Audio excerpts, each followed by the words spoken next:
Tonight we are back to Michael's 8th Avenue in Glen Burnie, Maryland. It is time once again for Ballroom Boxing.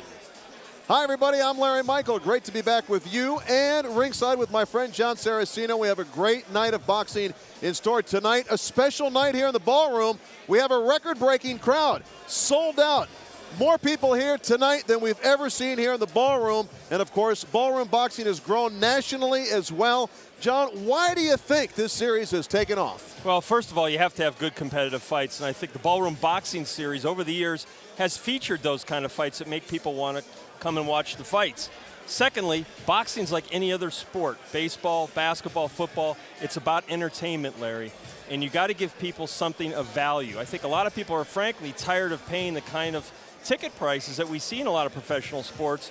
For the dollar value here at Ballroom Boxing, it doesn't get a lot better. Yeah, the people love the action. They love to party here in the Ballroom. And tonight's main event is something special. Young Jimmy Lange, just a couple of fights away from a top 10 ranking, has a tough opponent in his way tonight, Alexis Perez. Lange has a lot of high hopes, and he hopes to vanquish Perez tonight. Well, he should be able to. I mean, Perez right now at his stage of his career is a little bit on the downside. This is a kind of a tune-up fight and an experience fight for Jimmy Lange. Don't forget, he's only had 17 fights. He's still learning. He still needs to learn patience in the ring. He needs to improve his defense. He may be a few more fights away from a top 10 ranking than a couple, but I think in the year 2002, you're going to see him step up with better competition. All right, so Jimmy Lange is the one to watch tonight here in the Ballroom. Our first fight is in the ring. When we return, don't go away. Ballroom Boxing is brought to you by Toyota, by Geico Direct. A 15-minute phone call will save you 15% or more on your car insurance. By Budweiser, the king of beers. And by Michael's 8th Avenue, the host of Grand Occasions. I hope you're having as much fun as we are here tonight in the Ballroom. A sellout crowd on hand as Ballroom Boxing is in your face once again tonight. Lightweights in the ring along with our heavyweight, Pat O'Malley. Your attention, please, ladies and gentlemen. Wow. The Maryland State Athletic Commission, Chairman Carl A. Milligan Jr., Executive Director Patrick Bunnell, along with the commissioners at ringside, Phil Feaster and Bill McCaffrey, and Ballroom Boxing promoter Scott Wagner, matchmakers Chris Middendorf and Josh Hall, present this 4-round bout in the lightweight division. The referee in charge is Gary Campaneschi. Judging the bout, Kenny Chevalier, Bill Holmes, and Malik Waleed. Introducing the boxers. First to my right, out of the blue corner, wearing the navy trunks with white stripes, weighing 129 1/4 pounds. He hails from Miami, Florida, with a record of 0-0-1. Please welcome Ernest Staten. To my left, out of the red corner, wearing the royal blue trunks with white, weighing 132.5 pounds. He hails from San Luis Potosi, Mexico, with a record of 2-0, won via the KO. Please welcome Guadalupe Rosales. Rosales and Stanton tonight in the Ballroom. Jon, take a look at the matchup. And here I thought Pat was Irish. Aye. Rosales Stanton. You see a huge linear reach advantage for Stanton. And how about the fight doctor Jerome Spears' fight reach? Well, that reach is not as great. In the dressing room. I expect a clean fight. Actually, we've got it mixed up on my card here. Touch him up, wait for the bell. In any event, you take a look at a very tough customer in Ernest Stanton, born and raised in the toughest part of Miami. He's been shot 10 times. He's been shot, Jon. His shoulder, you can see it's been burned. He's been through a lot of struggles. He is 0-1. 0-1, excuse me, a draw to his credit. And Guadalupe Rosales is a polished young fighter. Watch the elbows. So we have the tough guy against the boxer. Rosales from Mexico. Of course, the Mexican fighters known for having the iron chin. Round one tonight. Brought to you by Toyota. See the reed-like legs of Ernest Stanton. He's got that reach advantage. Now he turns to the southpaw stance. Of course, Rosales, only 20 years old. Young fighter out of Mexico. This junior lightweight fight is scheduled for 4 rounds. And like a typical Mexican fighter, he is attacking with a vengeance here. Got a lot of offense. The jab, though, of Stanton, and the uppercut scores. Well, Rosales is leaving himself very open. He's very upright, Larry. He's not moving his head at all, not moving side to side very much. He is really eating some shots from Stanton. Keep your punches up. There's no feeling out process in this fight. They went right to war. And no jab from Rosales. Just walking straight in, throwing wide left hooks and right hands. Nice counter right by Stanton. If Stanton can get that jab going, he can pick him apart coming in. Good right hand by Rosales. Stunned Stanton shortly. Stanton still there. You see Stanton remain very cool. Oh, really got nailed with a right hand by Rosales. And another. Big overhand right. Rosales has 2 wins, no losses, 1 knockout. Another good power shot. Stanton needs to move and use his reach advantage. Rosales, a pure slugger. Really showing his inexperience here, though, the way he's attacking Rosales, because he's really leaving himself open. Sorry, excuse me. Stanton. Crunching right hand by Rosales. Stanton is taking Rosales' best punches right here. Good body shot, and he counters with a right hand on top of it. Rosales buckled by the low blow. Gary Campanecci, the referee, gave the warning to Stanton. Stanton's not getting his jab going, and he's allowing Rosales to walk right into him. That's why Rosales is getting off and hitting him with those wide combinations. Well, Rosales wanted to pull the trigger and held back. It looks very amateurish at times, but he has been landing the significant blows. He's hurt by that right hand by Stanton. Rosales slowing down. This is an excellent fight so far. 1 round in the books, Stanton and Rosales. Round 2 will be next. Put your heads inside. Pow, pow. Looking back on action from round 1, there is that right hand from left field by Guadalupe Rosales.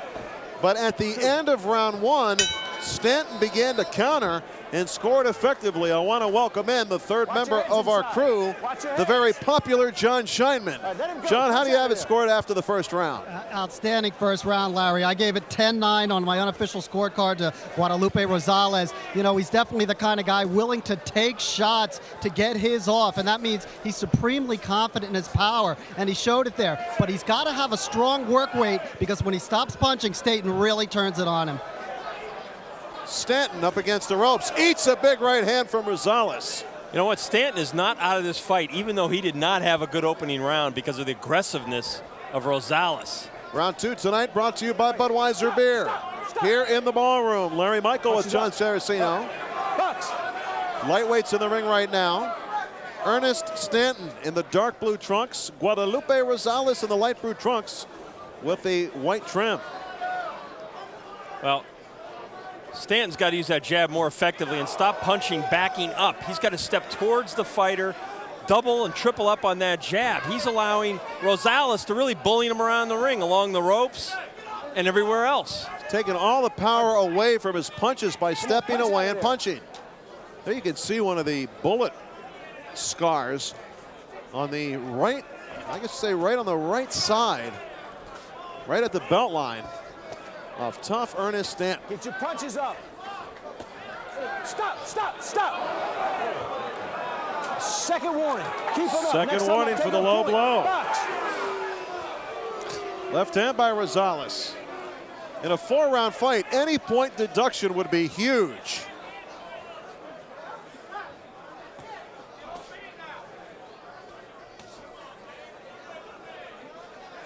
Center of the ring, nice uppercut by Stanton. Rosales countering, trying to bully Stanton up against the ropes. Watch the elbows inside. Get them elbows down. It's a classic fight between a tall, thin fighter and a short, stocky one.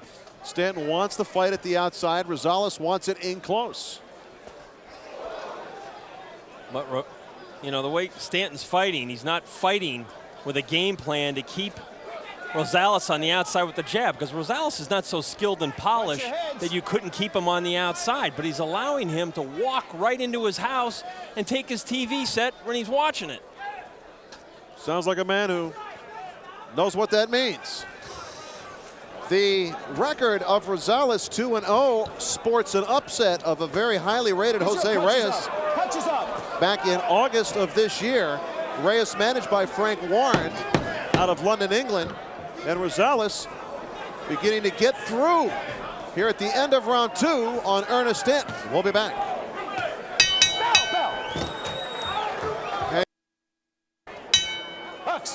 Round 3 underway in the ballroom. Larry Michael with Jon Saraceno. Round 3 brought to you by Geico Direct.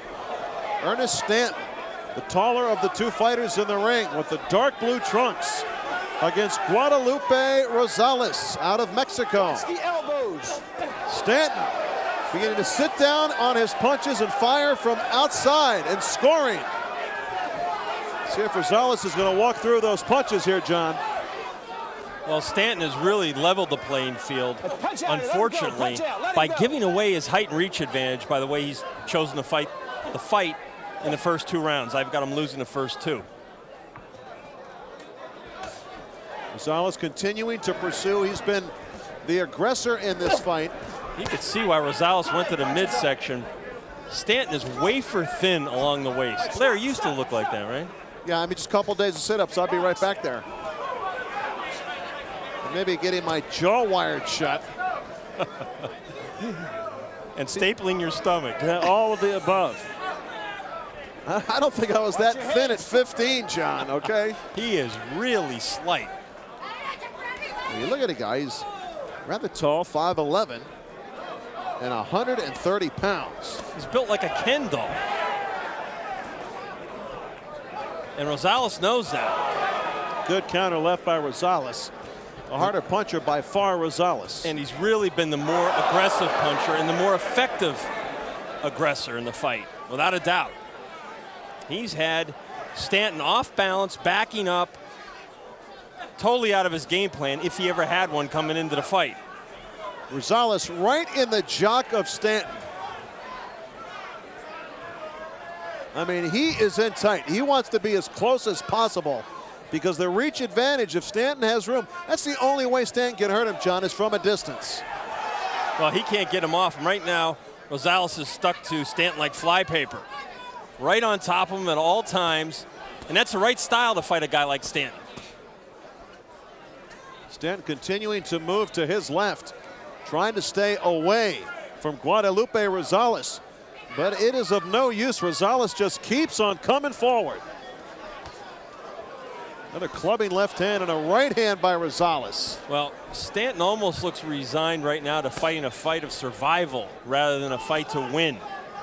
Keeps on circling slowly around the ring, and he's getting battered. He's got some pretty serious swelling developing on his left jaw. Straight right hand by Rosales. You know what, Stanton either has a really good chin or Rosales' punch doesn't pack as much wallop as it appears. He's taking some big shots tonight. Big round for Guadalupe Rosales. The 4th and final round will be next. Action from the 3rd round as Guadalupe Rosales took the fight on the inside and dominated the action against the taller, thinner Ernest Stanton. 4th and final round is underway. Larry Michael with Jon Saraceno.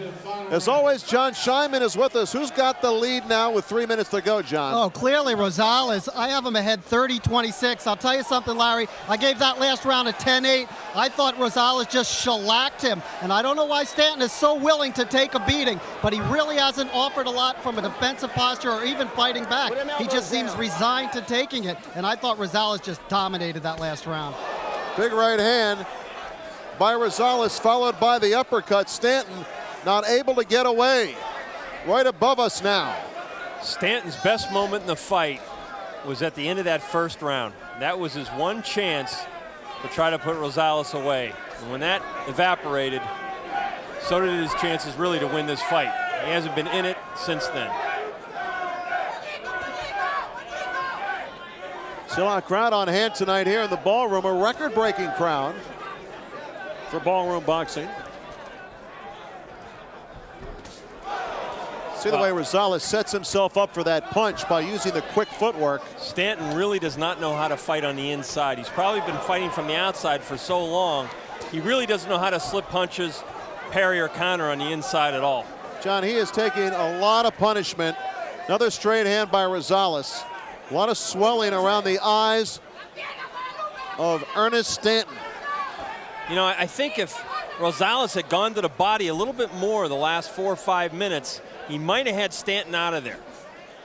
But he's really headhunting at this point, and that's what he's been doing.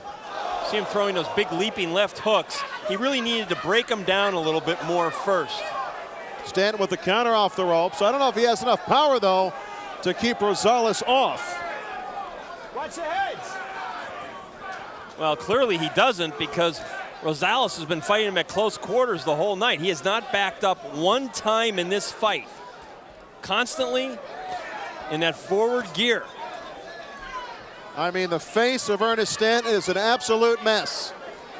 Guadalupe Rosales had a long way to go from Mexico to get up here to Maryland, but it would be a very worthwhile trip as he has dominated this fight, apparently headed to his 3rd straight win. I'll say this for Stanton, he didn't quit.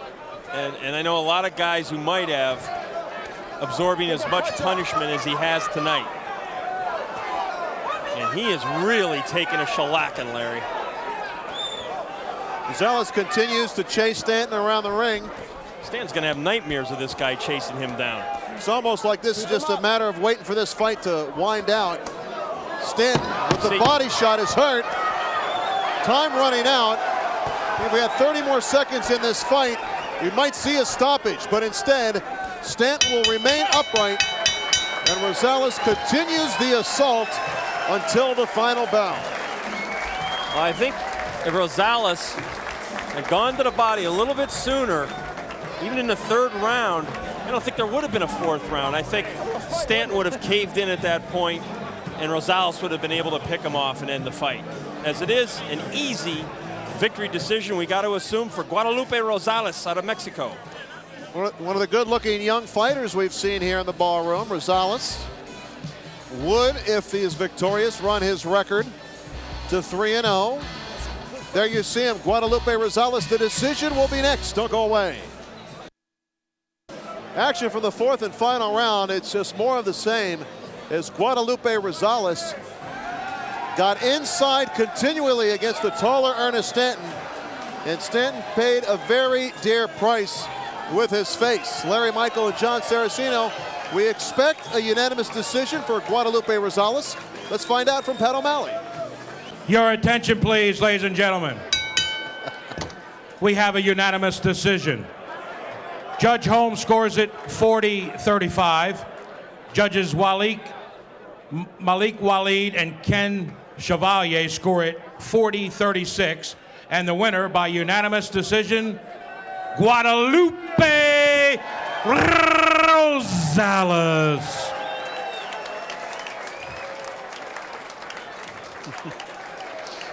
Well, Rosales, no surprise there, a unanimous decision win.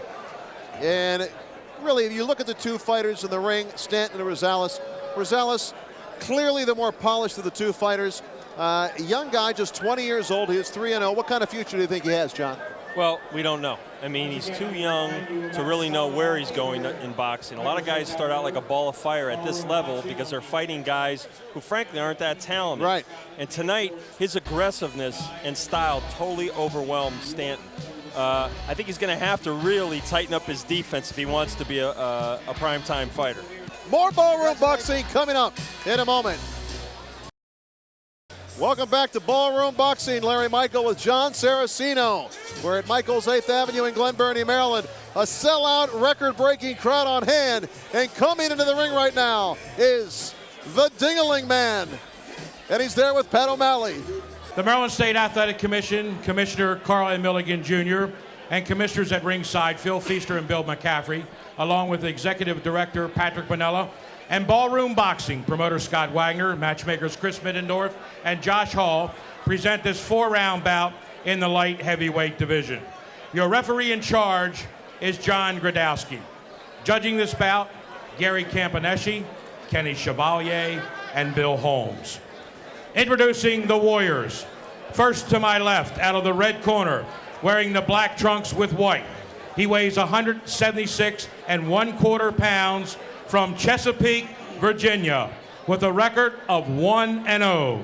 Please welcome William the Storm Bailey. To my right, out of the blue corner, wearing the black trunks with gold, weighing 181 1/2 pounds from Silver Spring, Maryland, with a record of 2-1-1, 2 via the KO. Please welcome Darnell, the Ding-a-ling Man Wilson. Time for the Ding-a-ling Man. Jon Saraceno, take a look at the matchup. I didn't know better. I think we were looking at Tyson and Shannon Briggs. You got the Storm against Darnell Wilson. Very similar numbers, as you can see. A little bit of a weight advantage for Wilson. Shouldn't really come into play. Tell you what, Wilson certainly looks like a fighter. He's 1-0. And the Ding-a-ling Man, well, he's the Ding-a-ling Man. And with us is the promoter here at ringside of all the Ballroom boxing cards, Scott Wagner. Number one, Scott, congratulations. Record-breaking crowd here tonight. Thanks, Larry John. You know, one thing, nobody ever called me the Ding-a-ling Man before. There's a reason for that. We'll talk about that next time around. But Scott, what do you attribute the great success you've had here in the Ballroom over the last few years?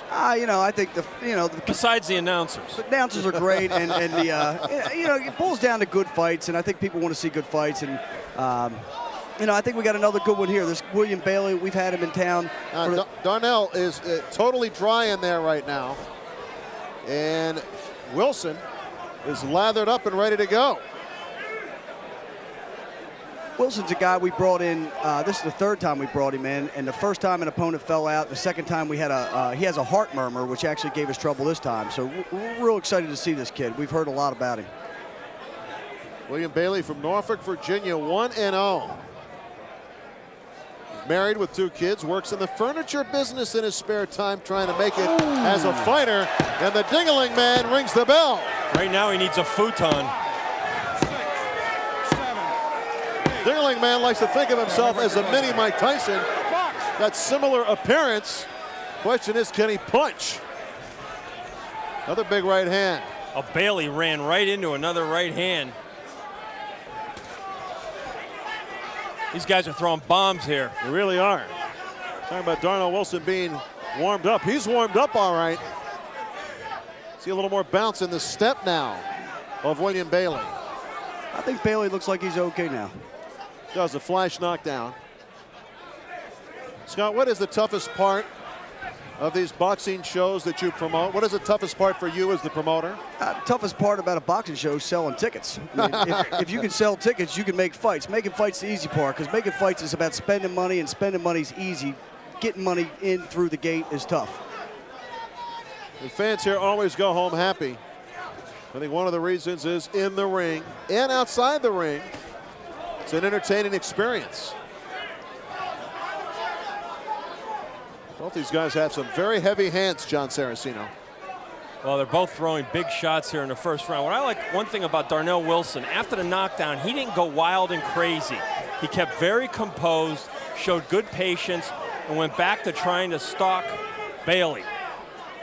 And he's trying to do it with the jab. Now, don't forget, he's a shorter guy with a shorter reach. He's got to try to work his way in. He's got to be careful about it. That's a push. That's a push.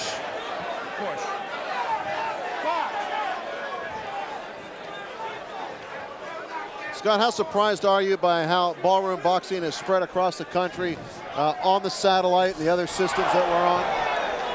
That was a big shot. Bailey's legs are not under him, Larry, at all. Keeps on running to that right hand. We're going to hold Scott Wagner over during the break as the Ding-a-ling Man, Darnell Wilson, putting a little bit of hurt on William Bailey in round 1. We'll be back.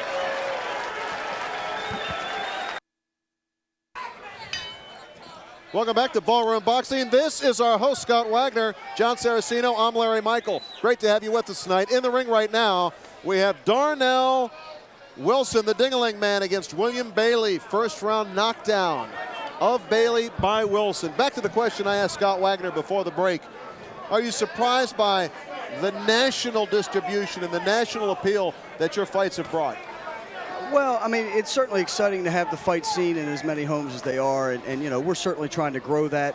And you know, it's going to be a little by little process. I mean, you know, it's certainly flattering when you hear somebody from Seattle, Washington saw the show, but you know, the bottom line is you're basically as good as the last show, and you got to keep the events going good and keep the people here and keep good announcers like John and Larry, and hell, we'll be in good shape. And of course, one of the reasons people tune in is Jon Scheinman. John, how do you have this fight scored? Well, as one of the good announcers on the team, I'm going to let you know I got it 10-8 Darnell Wilson. That was a pretty even round, except for the knockdown. I mean, Wilson, the Dingling man, just has this inherent knockout power, guys. And even though he seems to be fighting on an even level, when he lands his shots, they seem to hurt more. And we have seen this in his fights before. All right, Darnell Wilson in the black trunks with the gold trim. William Bailey is in the black trunks. Nice right hand by Bailey. Finally scored a good solid shot there. Oh, if Bailey can use his left hand to back up the shorter fighter, he might be able to land more of those right hands.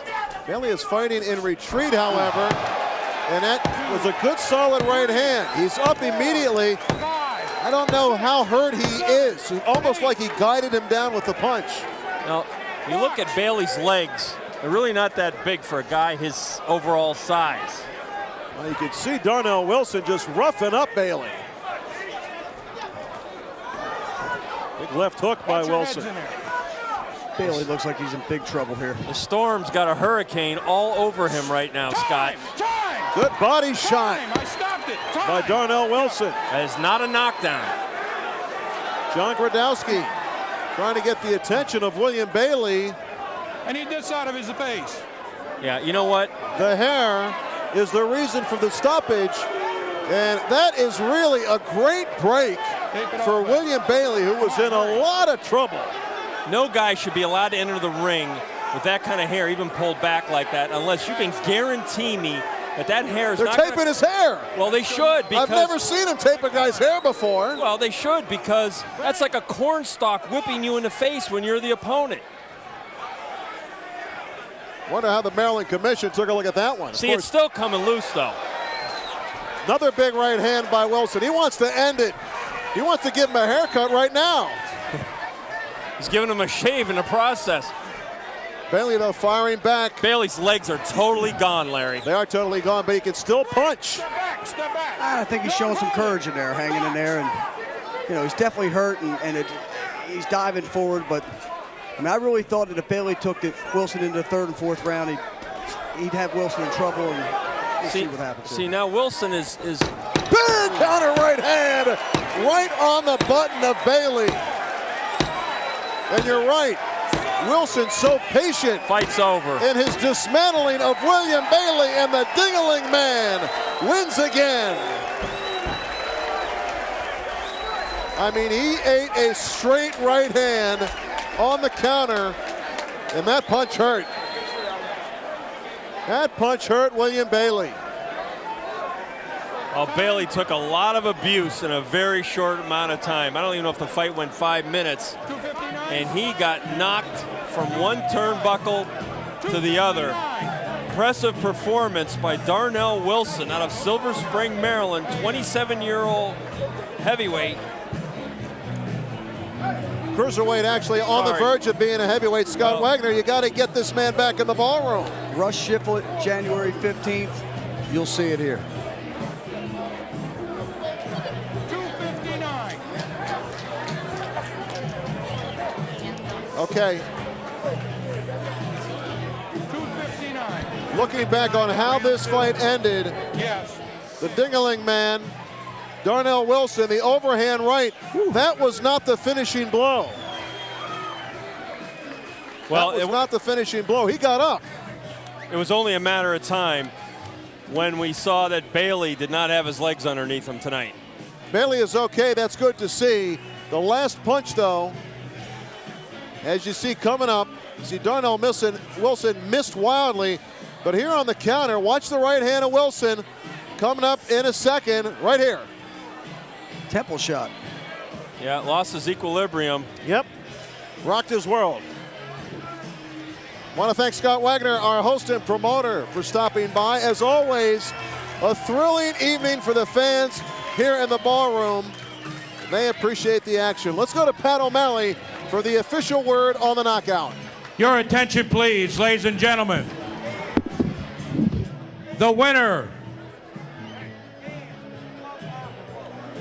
by KO at 2:59 of round 2, Darnell Ding Dong the Ding-a-Ling Man Wilson.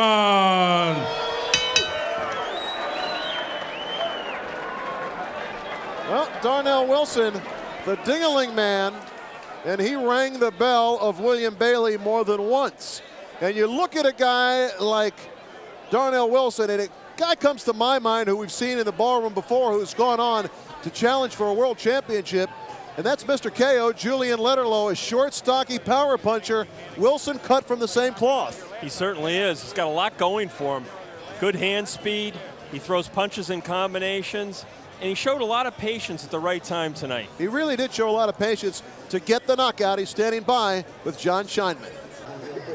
The thing that I notice in your fights is that you really surprise your opponents early with your punching power. I don't think they expect you to hit that hard. What is it about the way you punch that makes you have this knockout power?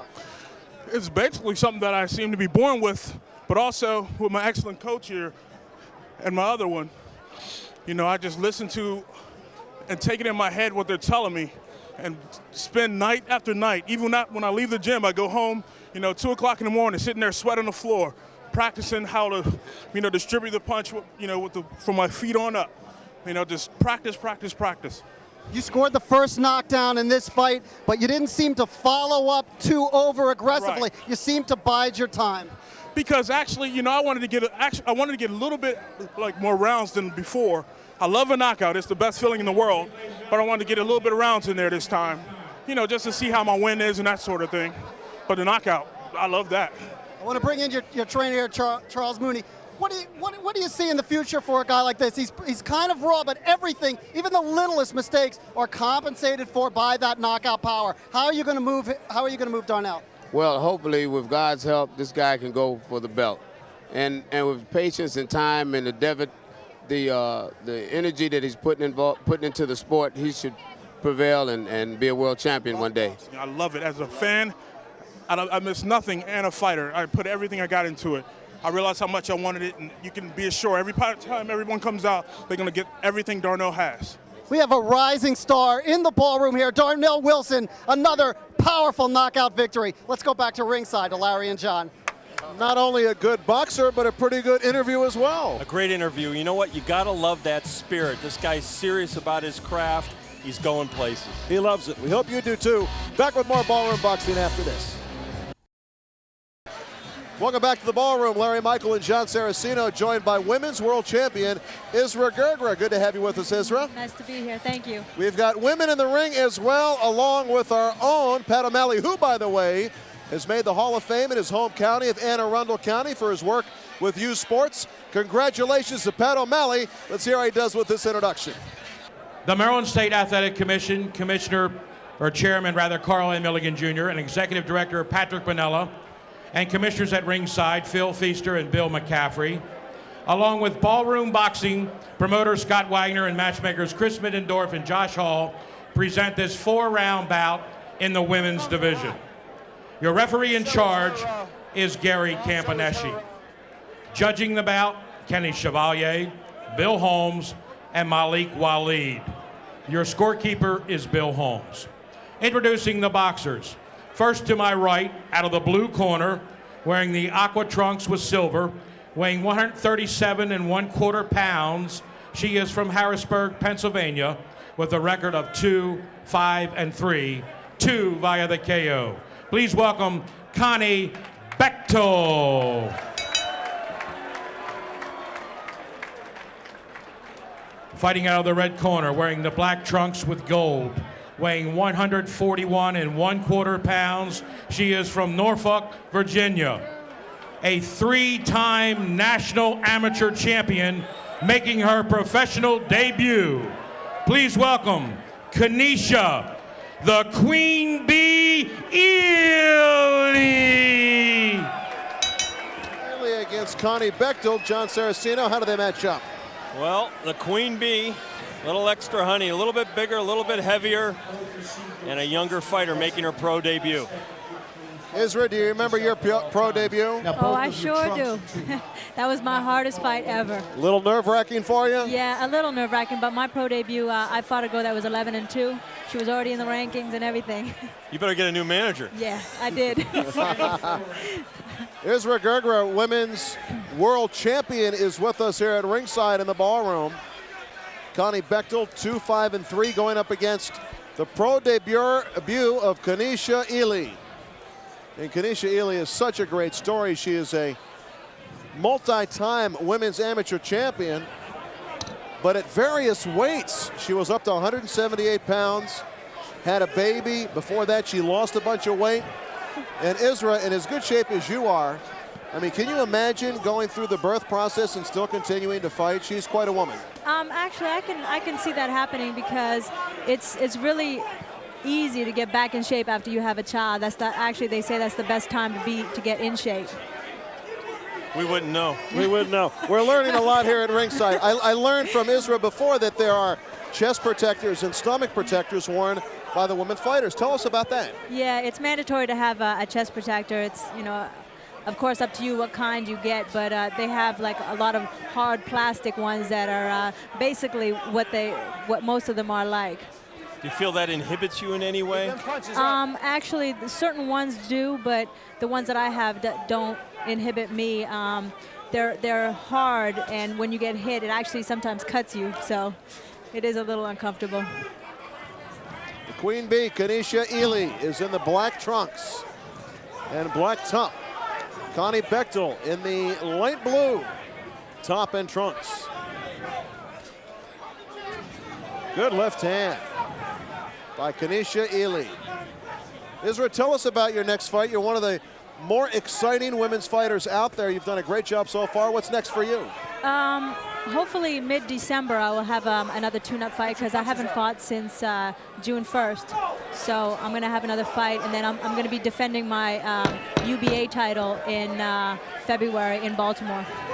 Women's world champion Israh Girgrah is with us in the ring.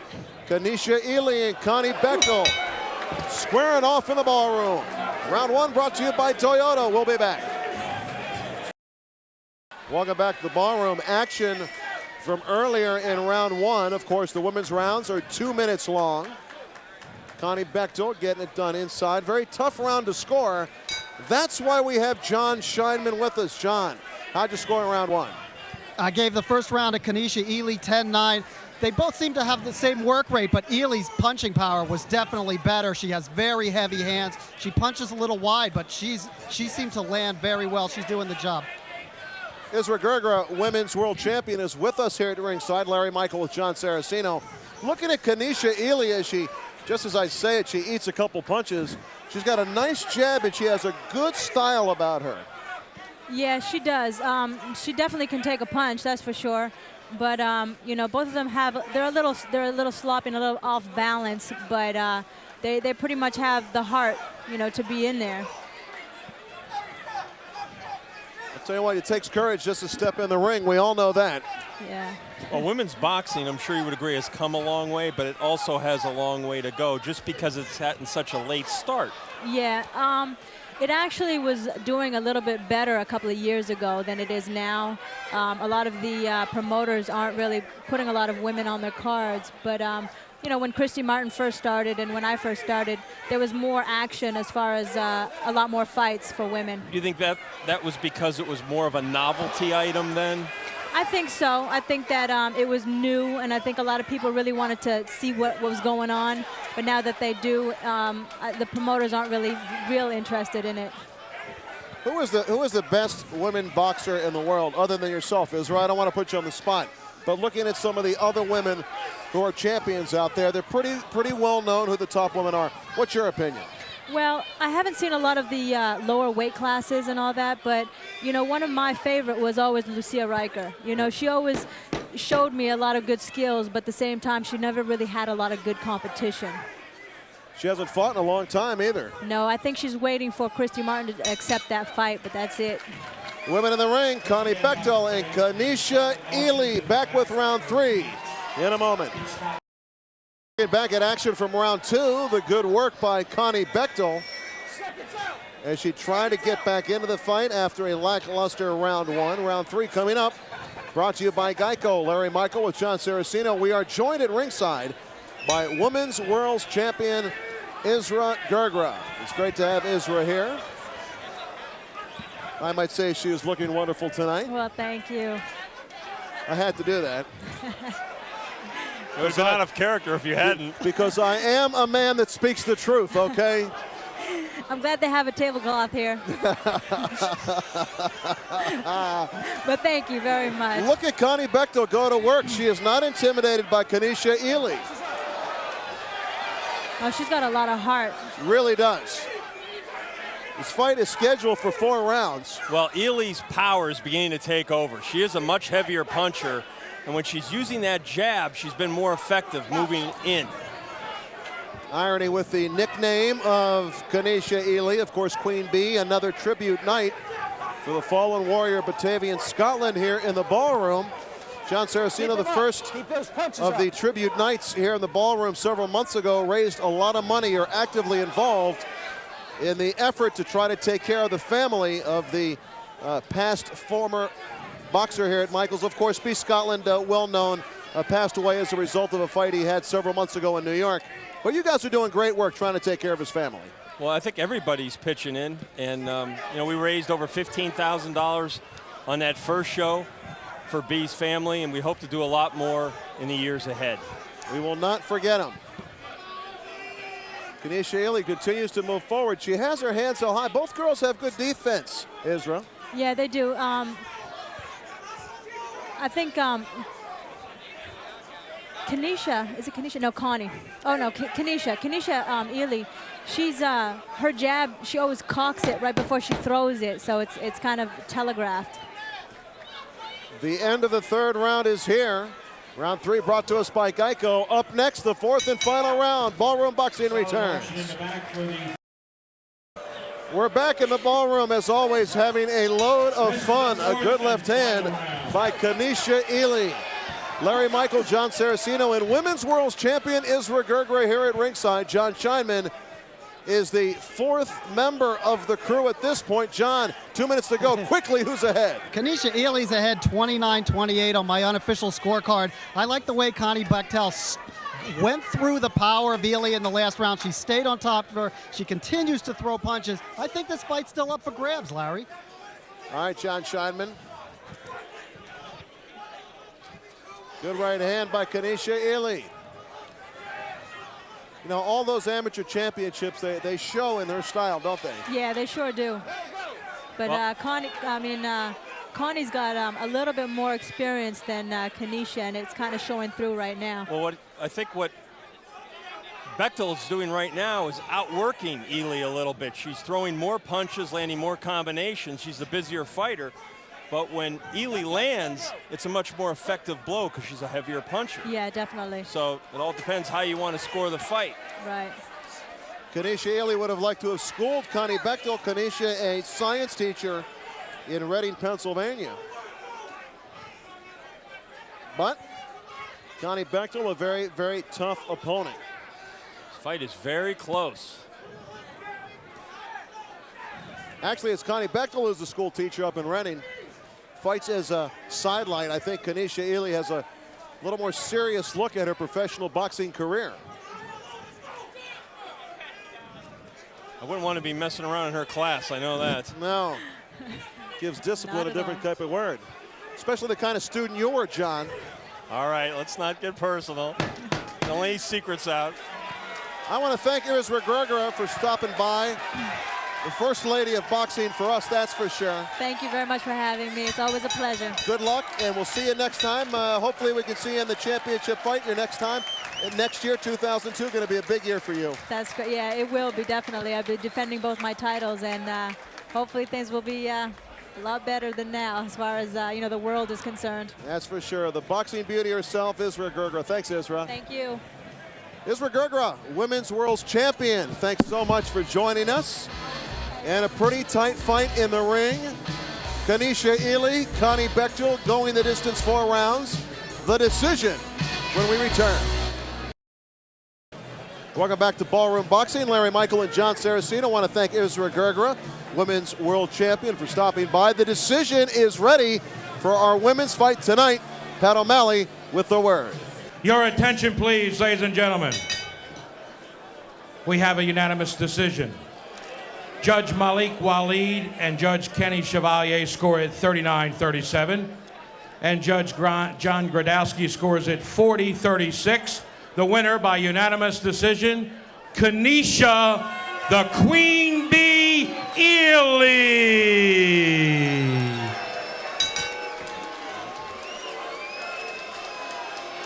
So Kanicia, Ely wins it. A little surprising that some of the fans here not happy with that decision. Well, it was a close fight, I thought, and I thought Ely won because of her punching power. I thought so too. Let's see what John Scheinman has to say. He's standing by with the winner. Kanicia, right before the fight, during the introductions, or when the referee had you both together, I saw you take a deep breath right before the bout started. Even with all your amateur background, how nervous were you coming into your pro debut? Well, it felt like the first amateur fight I had. I was coming in as the underdog, no fights. The girl had like 10 fights, but I know I had to handle my business regardless. I had to let them nerves go and go in there and handle my business like my coach said. Did you find anything different about the pro game in just this one fight than the amateur game? Yes, without the headgear that I've been wearing for 7 years, you can see more. You know, your defense got to be a little better if I want to stay pretty. I don't want to get cut up and stuff. So it's a little different. Punches, they not the same thing. They won't as hard. You landed a lot of power shots early on in the fight. Did that help you relax? Yeah, a little bit, to see where my skills was, and if I had the power. I'm just getting over a cold. I still got it, so I had to use what I had deep in me, my experience from amateurs, to get through this fight today. Well, I'm getting a cold from Kanicia Ely being this close to her. No, I'm just kidding. This is a rising star in women's boxing, no question about it. We hope to see her back in the ballroom. Kanicia Ely, 1-0 now. Baby day 5 months. Mama doing it, baby. Let's go back to ringside. All right, a very happy winner, Kanicia Ely. We'll be back with more Ballroom Boxing after a very short timeout. Welcome back to a record-breaking night here in the Ballroom. There are fans hanging off the chandeliers here tonight, Jon Saraceno. Literally. He's not kidding you. I'm not kidding you. They're hanging off the chandeliers. We'll join them after this announcement from Pat O'Malley. The Maryland State Athletic Commission Chairman Carlton Milligan Jr., Executive Director Patrick Bonella, and the commissioners at ringside, Bill McCaffrey and Phil Feaster, along with Ballroom Boxing promoter Scott Wagner and matchmakers Chris Middendorf and Josh Hall, present this 6-round bout in the junior welterweight division. Your referee in charge is Kenny Chevalier. Judging the bout, Gary Campaneschi, John Gradowski, and Malik Waleed. Your scorekeeper is Bill Holmes.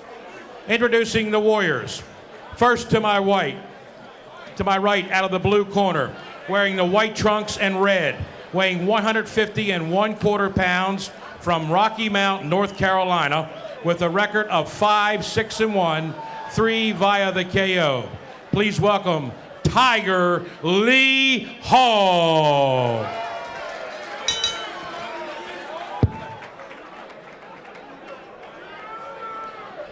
To my left, out of the red corner, wearing the black trunks and white, weighing 148 pounds. He is from Washington, D.C., with a record of 3-2-1, 2 via the KO. Please welcome Ricardo Madcalf Edmonds. Edmonds and Richard Lee Hall to square off. John, what does the matchup look like to you? Ricardo Edmonds, the mad calf. I won't even ask. But he does have a linear reach advantage and a fight reach advantage. I'm going to let you explain the difference. Very easy. The fight reach is a more relevant reach. When they give the linear reach, the typical reach that it's announced during fights, you have from one arm tip to the other as you spread your arms apart. So really the reach is the length of both arms as well as the width of your back. The fight reach is the measurement of what you might call an extended jab, taking from the shoulder to the tip of the fist. It's more of a relevant measurement than the old-fashioned linear reach. And we thank Jerome Spears for that measurement. Our own fight doctor came up with it, and it is certainly a good measuring tool. It is, because that's what really matters. It doesn't matter how broad your shoulders are. Let's hope it becomes something that catches on in boxing. We see a couple of different physical specimens here in this fight. Ricardo Edmonds and Richard Lee Hall. Hall in the white trunks with the tiger in front. Edmonds taller, leaner, and with a better record.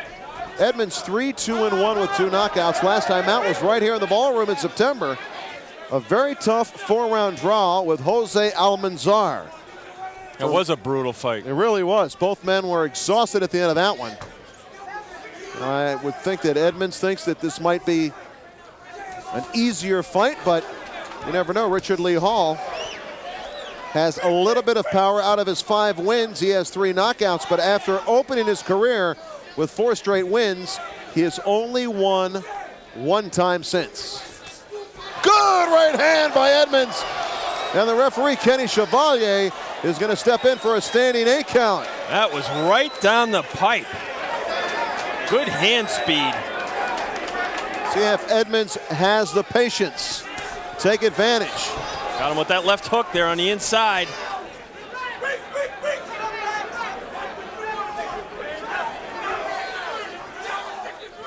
Edmonds, a tall, rangy puncher. Ricardo Edmonds has not had a knockout since July of the year 2000, when he took out Vernon Weeks in 2 rounds. Edmonds, a good body shot. Yep. Backing him up against the ropes. He's going to go downstairs, then up top. Ricardo Edmonds, 26 years old, from Washington, D.C. Round 1, as always, here in the ballroom. Brought to us by Toyota.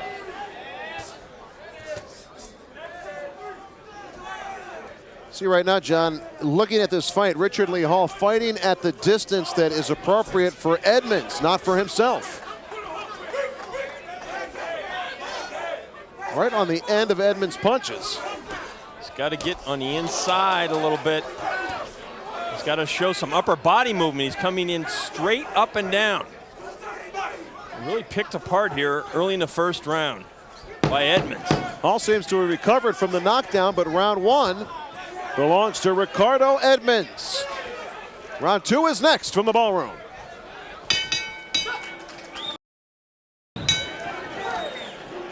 Good look at Ricardo Edmonds. Welcome back to the ballroom. Larry Michael with Jon Saraceno. It is Edmonds taking on Richard Lee Hall. And Ricardo Edmonds put Hall down in round 1. Well, Ricardo Edmonds, for a guy with only 6 fights, really puts his punches together very well. Rico Edmonds' camp had told us before the fight, John, that we'll see a new look to Edmonds in this fight. He looks much savvier than a guy with that few fights, at least professional fights. On his toes, looks under control, very patient in the ring.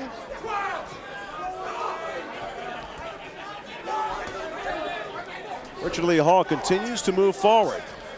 Ricardo Edmonds, one of many fighters in the nation's capital. It's really kind of a hotbed of boxing, professional and amateur. And a lot of world champions, of course, who've fought out of Washington. You know most of them. Ray Leonard, Riddick Bowe, probably the 2 most famous. But there's a lot of other ones. And a lot of kids coming up. You got a ton of fighters out there, John. You could talk about the ex-champion Keith Holmes, ex-champion William Choppy, Simon Brown, Charmaine Mitchell. Yeah, but there's a lot of young ones coming up. I mean, those are guys that are already established. A guy like Teddy Reed is a guy you want to watch. And the guy in our main event tonight, Jimmy Lange, maybe a year or so down the road, could be a man to be reckoned with in the welterweight or junior middleweight division. A lot of hungry fighters. Edmonds looking over to his corner. I always think that's so dangerous. take your eye off the opponent. And you wonder, John, neither one of us have been in the ring in a professional fight, but how much of what is being said to these guys can they hear? I think Edmonds might be hurt a little bit. Tell you what, Hall is tearing him up on the inside. It started about a minute ago, and Edmonds is not reacting very well to it. He looks lost, like he's almost in a twilight zone, trying to grapple and hold. He's shook up, Larry. He's hurt bad, he's hanging on. Good body shot by Hall. Edmonds in trouble. Good right hand on the inside by Hall. The right eye of Ricardo Edmonds is banged up. So he was fighting well from a distance. When he got inside, he got tagged. Tiger Lee looking a little like Stagger Lee right now. Nice uppercut by Edmonds to change the tide. Well, he's solved the riddle on the inside, but not on that punch. Strong right hand. Rocks Tiger Lee. Now he is Stagger Lee. Ken Chevalier wiping off the gloves of Richard Lee Hall, and that is the end of round 2. A very difficult round to score. It was dominated by Richard Lee Hall, but within the last 20 seconds, he's knocked down by Richard Edmonds. Round 3 is next in the ballroom. Looking back at the end of round 2 after a dominating round by Richard Lee Hall, he is decked with a right hand, and he was shaken up pretty bad. Interesting to see what John Scheinman has listed on his scorecard through 2. What do you think, buddy? Ricardo Edmonds is way out ahead now. He's ahead 20-16, 2 10-8 rounds, Larry. And the thing is, even though Richard Lee Hall dominated that round, you have to give a 10-8 round to Ricardo Edmonds. The one single punch was so much more important, was such a dominant punch in the round, if not the biggest punch that this fight will see. You have to give him that kind of credit. It's a 10-8 round. Jon Saraceno, do you have to give the man the 10-8 round, well, even though he lost most of the round? You could certainly make that case because it was the single most telling blow of the round. I scored it 10-9, however, in favor of Hall. Richard Lee Hall beginning to lay into Ricardo Edmonds again. Edmonds showed some good savvy to stay away after the onslaught by Hall. To tag him at the end of round 2, we are into round 3 in the ballroom, brought to us by Geico Direct. Big left hand, twist the head of Richard Lee Hall, and somehow he stands up. He shook it off. He's in a lot of trouble, though. That was some shot. I mean, a picture-perfect left hook. Rattled the skull of Hall, but somehow he's recovered. And he's throwing back. That's the most important thing. Uppercut on the inside by Hall. It's a very good fight, even though Hall's been down twice. A lot of swelling around the right eye of Ricardo Edmonds. The right eye of Richard Lee Hall also beginning to show some signs of wear and tear. Hey, what, Hall has a lot of heart. He really does. He is a gutty kid. Good body shot. Nice sneaky right hand by Hall. Very nice. He's dogging Edmonds right now. Now can Edmonds stay on his toes for this entire fight? That's a question of conditioning right now. And Richard Lee Hall getting to try to impose his will on Edmonds. This fight is scheduled for 6 rounds. Well, I think Edmonds is a little bit punched out here, Larry. Taking some serious shots from Hall. Hall tired as well, though, John. Yeah, but Edmonds is more fatigued here. Because right now, Hall's doing all the punching. Effective punching anyway. I've got him ahead in this round, and he's going to need it. Round 3, a good round for Richard Lee Hall. Despite the big left hand by Edmonds. What a fight. We'll be back in a moment. Boy, what a great round, round 3. Give and take the whole way. There's the punch of the round, and somehow Richard Lee Hall did not go down. Man, what a chin. But again, that one punch was the punch of the round for Edmonds. A lot of good work done by Hall in that round. Round 4 underway, brought to you by Michael's 8th Avenue, the home of the Ballroom. Well, we're halfway through this 6th rounder. I've got the fight even, but with those knockdowns that Edmonds has scored, he may be ahead anyway. Edmonds in a lot of trouble up against the ropes. Hall scoring combinations to the head. Chevalier looking, still looking, and this fight is over. That is the single greatest comeback that I have witnessed here in the Ballroom Boxing Series, to see a guy get knocked down twice in the first 2 rounds and show the heart and courage of Richard Lee Hall to fight back, and now I know why they call him Tiger. What a comeback. I tell you what, Ricardo Edmonds is shocked. He's standing right above us. He can't believe the fight was stopped. He can't believe he's the loser tonight. That win stops a 4-fight winless streak for Richard Lee Hall. Evens his record at 6-6-1. His 4th knockout as a professional, and a very disappointed Ricardo Edmonds. Looking back at how this fight ended, Hall got Edmonds in trouble up against the ropes, and Edmonds couldn't get away. And the onslaught was so great that the corner of Edmonds had to come up on the ring apron, and Kenny Chevalier did the right thing. And so did his corner, because he was utterly defenseless at that point, Larry, and there's no sense letting a young fighter take that kind of abuse. Taking a look here, he was not taking real solid punches. None of these punches are really landing on the head of Ricardo Edmonds. Well, there was one, counters with the right hand of his own. Yeah. It's another shot there, 2 unanswered. He had enough. There's the 3rd unanswered clean shot, still up against the ropes, the 4th shot. And he is not answering at this point. Somehow, Richard Lee Hall had the strength to continue with that onslaught. That was the shot right there. What a fight. Let's hear from Pat O'Malley. Your attention, please, ladies and gentlemen. The winner by TKO, 25 seconds into round 4, Tiger Lee Hall. Tiger Lee Hall from Rocky Mount, North Carolina, victorious tonight in the Ballroom. And John, you're very impressed with that comeback. I'm telling you, it's shocking to me to see a guy get knocked down, whether they're flash knockdowns, a second knockdown, he was really drilled, and a 3rd time could have been knocked down.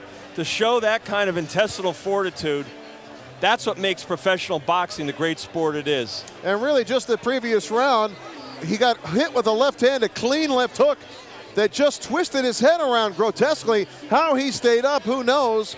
But, you know, this guy's got a lot of heart. He's got a lot of power as well. Looking at how this fight ended, this is the beginning of the end. You see Hall backing up Edmonds, and that was Edmonds' first mistake, retreating to the ropes. But he had nothing to keep Hall off. In reality, he may have punched himself out, Larry, in those first 2 rounds. He had nothing to sustain an attack to keep Hall off. And at this point, it's really batting practice for Tiger. I think the referee did a very good job, Ken Chevalier. You'll get a good angle here, John, of the corner and at what time they came up, because you'll see it right over the fighter's shoulder there. That's the corner of Edmonds. And you see Kenny Chevalier moving in there to get a better look, to really look at Edmonds. He sees his head being snapped back on several occasions. Some of those punches, as you mentioned before, were glancing blows or they outright missed. So Richard Lee Hall gets off the canvas to take home the victory tonight in the Ballroom. John Scheinman is standing by with the winner. Well, we know why they call you Tiger now. Down in the first round, almost down, but they called it a knockdown. Knocked down really hard in the second down. You popped right up. Yeah. How did you get back into this fight? First, I want to thank God, and I want to thank my trainer, Ely Girgrah, for outstanding job, and my assistant, Pancho. It wouldn't have been possible without those 3. I knew, he had a nice right hand. I was staggered in the first round, and I fell to the canvas. But I proved tonight that I got a heart of a champion. I had 6 losses against some top fighters, Nick Azevedo and Joshin Alcine, who are both ranked now. But I got the heart of the champion, and putting all my experience together now. Well, you attacked throughout the bout, and then in the second to last round, you stayed on the outside and began to shift and move a lot, and pot shot from the outside. How'd you decide to make that change? Well, I knew he didn't really think that I had the style of a boxer, so I wanted to wear him down in the early round and then display my boxing skills on him with a stiff, sharp jab that I've been practicing on. And it came through for me. And then when my trainer told me to pour it on, he was dying out. I went in, I did what my trainer asked me to do. So in the final round, they told you, go get him right now. Pour it on, and I poured it on, yeah. Richard Leal breaks a losing streak here with an emphatic victory. Tremendous stoppage. Let's go back to ringside to Larry and John. Impressive victory for Richard Leal tonight in the ballroom. We'll be back with more in a moment. Don't go away. Welcome back to the ballroom. Larry Michael with Jon Saraceno. It's been a record-breaking night tonight. Still to come, our main event. Jimmy Lange continues his climb up the ladder of success. But first, unbeaten George Walton risks that unblemished record. Let's go to Pat O'Malley for the official introductions. The Maryland State Athletic Commission, Chairman Carlton Milligan Jr., Executive Director Patrick Pinello, and commissioners at ringside, Phil Feaster and William McCaffrey, along with ballroom boxing promoters Scott Wagner and matchmakers Chris Middendorf and Josh Hall, present this 6-round bout in the middleweight division. Your referee in charge is Bill Holmes. Judging the bout, Kenny Chevalier, John Gradowski, and Malik Waleed. Your scorekeeper is Gary Campaneschi. Introducing the boxers, first to my right, out of the blue corner, wearing the silver trunks with black, weighing 165 pounds. He hails from Durham, North Carolina, with a record of 11-6-1, 7 by KO. Please welcome Marvelous Carl Holland. To my left, out of the red corner, wearing the black trunks, weighing 161 1/4 pounds, from St. Albans, New York, with a perfect record of 9-0, 5 via the KO. Please welcome George Blaze Walton. It is Walton and Holland tonight in the ballroom, scheduled for 6. John, take a look at the matchup. Well, we got Holland a height and reach advantage. We're going to find out how significant that is. Holland, 32 years old. Okay, gentlemen, you receive your instructions in the dressing room. Protect yourselves at all times. Obey my commands. George Walton out of Harlem, New York. Last time out in the ballroom, a very impressive first-round devastation of James McAllister. Let's see if he can repeat that electrifying performance.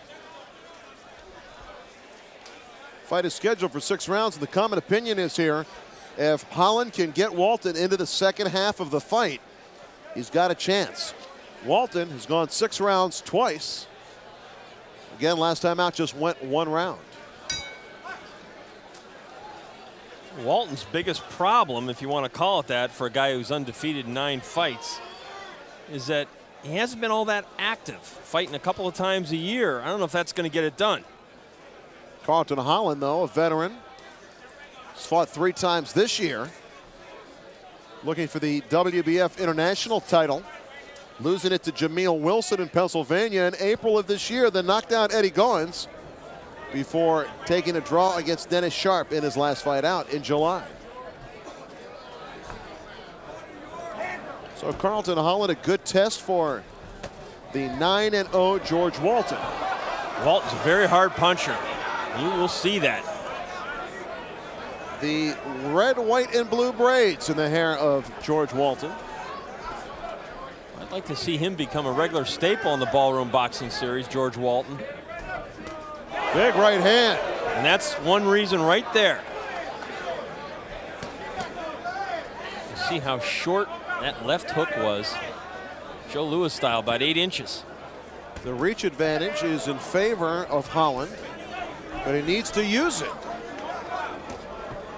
Round 1 tonight in the ballroom, brought to you by Toyota. Larry Michael and Jon Saraceno with you at ringside as always on a record-breaking night here in the ballroom. Record attendance at Michael's 8th Avenue. No surprise, year after year, putting out the best fights there are. And still to come, our main event, Jimmy Lange looks to continue on the path to success. And tonight he's got a very tough veteran opponent in Alexis Perez. That's to come. Carlton Holland's going to have to show Walton here something that he's going to have to make him think twice about throwing those big right hands. Let's see if he can get some respect, Carlton Holland, because if he doesn't, he's going to be in some trouble.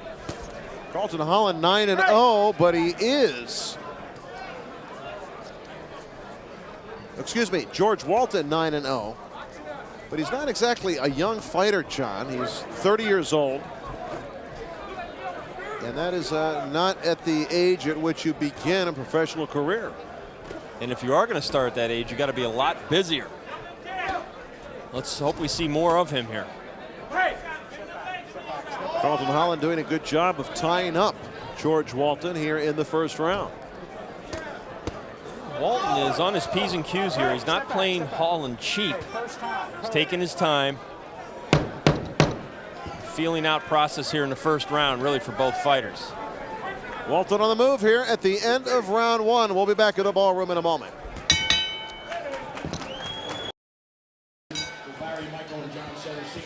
Welcome back to Ballroom Boxing, seen coast to coast.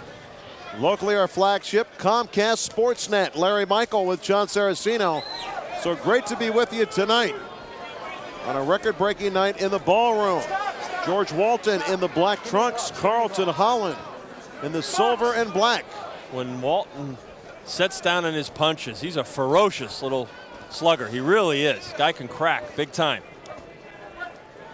Walton not real tall at 5'8", but packs a wallop. Holland makes an inviting target.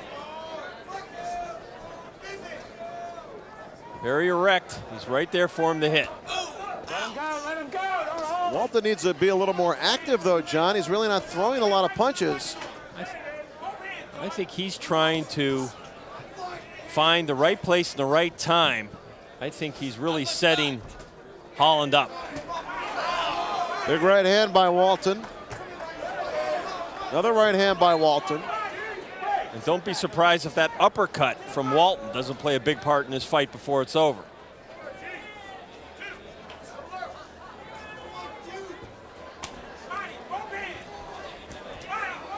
Right to the head, left to the body by George Walton. Walton just trying to break down Holland piece by piece. Got a bigger man in front of him. Holland not breaking down, though, John. Holland the man moving forward right now. Well, he's using his size to push Walton back. And that's something Walton's going to have to deal with. He's going to stay on the inside. You see Walton trying to use his forearm to push. Nice uppercut by Walton. Walton keeps trying to go to the body with the left hand, but Holland sees it coming. He's able to deflect most of those shots. Holland's got some long arms, and he knows how to use them to defend against the body and head shots. Exactly. Those elbows in tight right now, getting roughed up by George Walton. Holland's a tough guy. He's been in with a lot of tough fighters. This is not an easy fight for George Walton. I guess the biggest name on his record, his resume, Carlton Holland, was losing to Charles Brewer in Germany back in '99.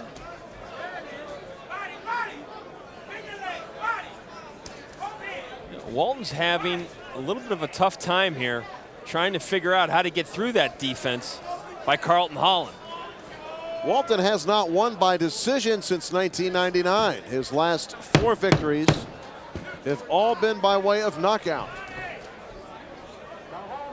He's trying to slip in that right hand, Walton, from a distance, jabbing his way in. End of the second here in the ballroom.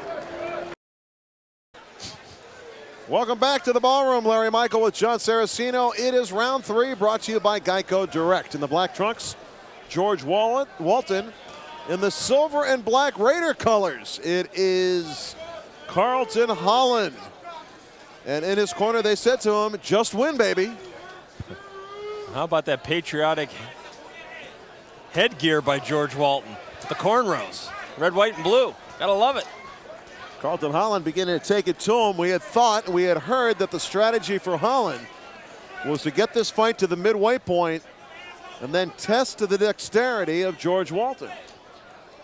Well, there's been some question whether Walton can handle a fight that goes into the latter rounds. It's been 6 rounds twice in his career. Not a lot of experience. Blood beginning to come from the nose of Carlton Holland now. That's never a good sign. It's beginning to flow quite a bit. Particularly when it's coming out of your nose. That's exactly right. It's a good sign if you're looking at the guy's nose and it's coming out. Enough of that. In any event, it is Carlton Holland's nose that is bleeding, and a body shot. There was that left hand that Walton's been using finally caught him flush. Carlton Holland gets up. Still plenty of time left. George Walton taking some deep breaths in the corner. Suck the air right out of Carlton Holland. Question is, does he go back to the body? Does he try to go to the head now? He tried to do a little bit of both.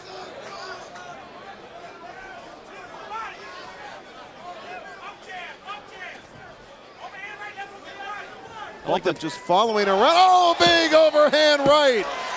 And Bill Holmes waves the fight off without a count. The best thing that George Walton did there was after he had his man in trouble with the body shot, he was very patient, showed a lot of composure. He knew what was going to happen, and he made it happen. I guess it was only a matter of time, but George Walton with a good job. First to the body to put the opponent down first, then the big overhand right lands flush, and that signals the end of this fight. George Walton now 10-0 with 6 wins by knockout. Very impressive performance by George Walton. Let's take a look at how this final round unfolded. Now, Carlton Holland did a good job of trying to keep Walton off of him for the first 3 rounds. There's that big overhand right that sent Holland sprawling to the canvas, and it was over. It was over just that quick. Referee Bill Holmes waves it off. I think that Walton felt throughout the fight he could land that right hand when he wanted to. He wanted to try to break down Holland at first, and it worked. Red, white, and blue hair for the winner, George Walton. Let's go to Pat O'Malley for the time of the knockout. Your attention, please, ladies and gentlemen. The winner by KO, 2 minutes of round 3, his 6th career knockout, and still undefeated, George Blaze Walton. George Walton, a winner. Jon Saraceno had a few words for the winner. What'd you say to him, John? Well, I just like to see him in the ring more often. I think that's one thing, particularly at age 29, he's going to have to do. He's still learning how to fight. He's got a lot of natural ability, and he's a natural puncher, which you can't really teach. He has a lot of talent. There was no defense against that punch. Let's look at this knockout from another angle. Watch the right hand, the looping right hand. There it is, boom, by Carlton Holland. He could not react fast enough to block that big overhand right by George Walton, who wins for the 10th straight time without a loss. Let's go to John Scheinman with an interview with the winner. Last time we saw you in the ballroom, you were very explosive early on. This time around against Carlton Holland, a lot more methodical, but equally as effective. Right. Why was the strategy different in this fight? Okay, first of all, I must give all the praise and the glory to our Lord and Savior, Jesus Christ. But yeah, compared to the last opponent, he gave me something a little different. He's a little tougher than I thought. Working the jab, and I hit him with some hard shots, but he took them pretty well. So I figured out, later on in the round that I can't depend on the power. all the time, you know. So it seemed like in the second round, Holland was going to the body a little Right. bit on you. Right. So, I mean, you were just like, were you waiting for a particular opening? Were you setting this up, or did that body shot just come naturally? Well, we worked on that in the gym, you know, throwing the body shots. Fortunate for me, I caught him with it nice and flush, and it affected him. But yeah, he's pretty tough, and a lot of shots before I caught him with. Then it didn't. I don't know if it phased him or not, but he took him pretty good. You know, you've been to the ballroom twice now. We're deeply impressed with your talent. Jon Saraceno made a comment at ringside during this fight that you're 10-0 now, but you're 30 years old. Right. You're only fighting maybe a couple times a year. What's going on with your career? Are you going to pick it up now? What's happening? 20 now. But yes, I'm looking to get more exposure, get more active. You know, I've been out of the game, like I told you the last time, like off and on. But now with the Lord's blessing, I'm looking to be more consistent and more active and just take it as far as I can take it, as far as the Lord has allowed me to take it. We hope to see George Walton back here in the ballroom. Explosive punching power. He goes to 10-0 in his career now. Let's go back to ringside. All right, good job, John Scheinman. George Walton remains unbeaten. He is 10-0 in impressive fashion. More to come in a moment. Don't go away. One of the favorite boxers to appear in the ballroom is Jimmy Lange. The 26-year-old native of Great Falls, Virginia, has impressed and excited fans with his boxing skills. Who could forget Lange's brawl with James Johnson in 1999? Johnson backs away. Down the center of the ring, these two warriors still fight on. What a tough guy, Jimmy Lange. The abuse he was taking there along the ropes. Good body shot by Jimmy Lange. Lange looks like he's cut along the eyebrow now, too. This fight coming to a close. Boy, who has won this fight? Jimmy Lange's right eye is a mess. He's not going to fight for a while, I can tell you that. Oh, what a right hand by Lange at the end of the fight. And who can forget how Lange decimated Johnson in the rematch earlier this year? Finish this off. Let's see if Johnson is wobbled. A big right hand by Jimmy Lange. He put Johnson down with a power shot right to the temple. Johnson is hurt. Body shot and an uppercut by Jimmy Lange. And a right hand. Johnson is out. This fight is over. Jimmy Lange gets retribution here in the ballroom. Tonight, Lange faces one of the toughest tests in the ballroom. Alexis Perez returns to Glen Burnie, eager to make up for his past performances. The Cuban native gave it his all in his last ballroom appearance, going toe-to-toe with Manuel Rodriguez for 5 rounds before having to retire because of injury. If he's playing possum, he's playing it pretty darn well. Ripping combination, left-right combination by Rodriguez. And a right hand by Perez. Rodriguez in trouble now. Look at Perez's face. Bloody. What a comeback. And what's more, Lange drops down in weight from junior middle to welterweight to face Perez. Yeah, I got with some a nutritionist and some people to bring my weight down the right way. And I came in at 148, and came in comfortable. So why not go down? Well, I'll tell you this, I'm in better shape than when I was with Rodriguez. So, Jimmy Lange, if you're watching, just be careful tomorrow. Jimmy Lange versus Alexis Perez, our main event here in the ballroom. Welcome back to Ballroom Boxing. Larry Michael with Jon Saraceno. It's time for our main event. Jimmy Lange has been on a run of late. He is 15-1-1, and he is ranked in the top 15 by one of the major boxing organizations. And tonight, he must win to continue his ascension. Well, tonight, for me, it's more of a tune-up for Jimmy Lange. This is a kind of fight that he should win. And he's moving down in weight now. He hasn't fought this weight in a couple of years, around 148. He hired a nutritionist over the summer. He should be able to handle guys at this weight better than he could handle guys at 156. But it is a bit of a transition phase. We'll have to see how he handles it tonight, Larry. Of course, Jimmy Lange packs a big punch. His opponent, Alexis Perez, is a shorter man. And in fact, when you see them in the ring, though their weights are the same, he appears to be a much smaller man. What are the keys to the fight tonight, John? Well, Jimmy is a very good puncher, but sometimes he relies on that power at the expense of his left hand. He's really got to stay with the game plan. With a guy like this, you got to box him from the outside. You got to wear him down and break him down, and you should be able to win the fight in handily fashion. How far can Jimmy Lange go? We've seen him win in impressive fashion. Yes, he needs probably a few more seasoning fights before he might get an opportunity at one of those stepping stone titles, but is that type of opportunity in his future? It's out there if he wants it, but he's going to have to really get in the gym and continue to learn his lessons. We said before, he's only had 17 professional fights. He's really still a baby, if you will, as a professional fighter. He's got a lot to learn in the gym. Then he can hopefully translate that to fight night against better competition and slowly move up. The last thing you want to do is rush a guy who's got some ability. The one thing about Jimmy Lange, he's exciting, he is charismatic, and he packs a wallop. Let's get the main event started with Pat O'Malley. Your attention, please, ladies and gentlemen. The Maryland State Athletic Commission present the main event. The state commissioners at ringside are Phil Feaster and William McCaffrey. The state counsel, Bruce Spiesler. Your timekeeper is Don Risher. Scorekeeper, Gary Campaneschi. And the physicians at ringside tonight, Chief Dr. Stephen Manikin, Dr. Fred Levy, and Dr. Ed McDonald. Judging this bout, Kenny Chevalier, Bill Holmes, and John Gradowski. And when this 8-round bout in the welterweight division commences, the man in charge is Malik Waleed.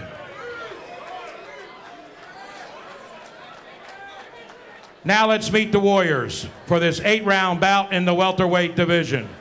First to my right, out of the blue corner, wearing the white trunks, weighing 147 1/2 pounds. He is from Miami, Florida, with a record of 22, 16-3, 18 KOs. Please welcome Alex El Cubanito Perez.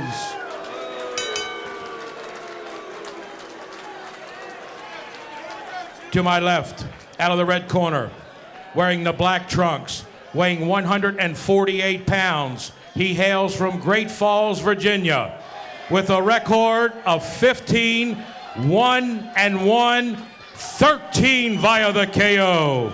Please welcome Jimmy Lange.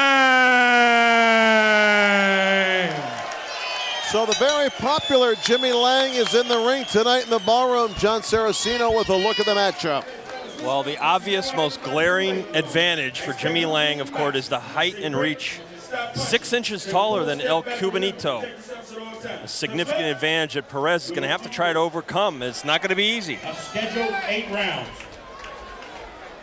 In the scheduled 8-rounder here at the Ballroom Boxing Series in Glen Burnie, Maryland. Now, Jimmy Lange has never been 8 rounds, so obviously the strategy for Perez is trying to take him in the deep water if he can last that long, because Jimmy has devastating knockout power.